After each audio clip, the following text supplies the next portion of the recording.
Vă pup pe toți, fac și eu un mic anunț. Nu vă țin mult. În primul rând, mie nu-mi place să mă cer pe aici pe internet, să mă cer pe Facebook, să mă cer pe YouTube, cum se poartă, cum e la modă în România.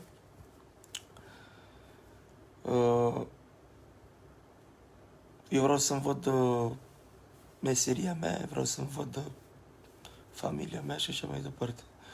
Referitor la tot ce s-a vorbit zilele astea pe aici și până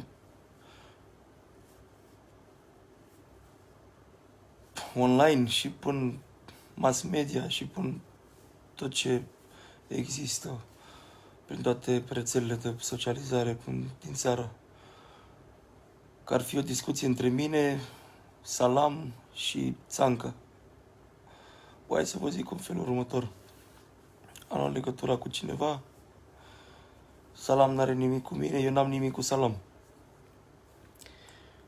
Am luat legătura și cu Țancă, l-am sunat personal, să-l întreb.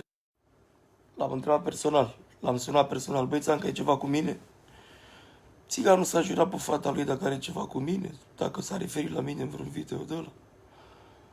Pentru că mie așa îmi place, eu sunt bărbat, eu pun mâna pe telefon, sun, să vorbim ca de la bărbat la bărbat.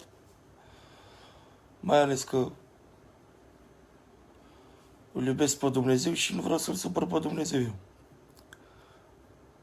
Put una pe telefon, băi Țancă, ai ceva cu mine?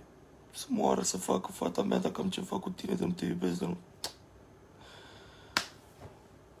Eu am ceva cu oamenii care au ceva cu mine.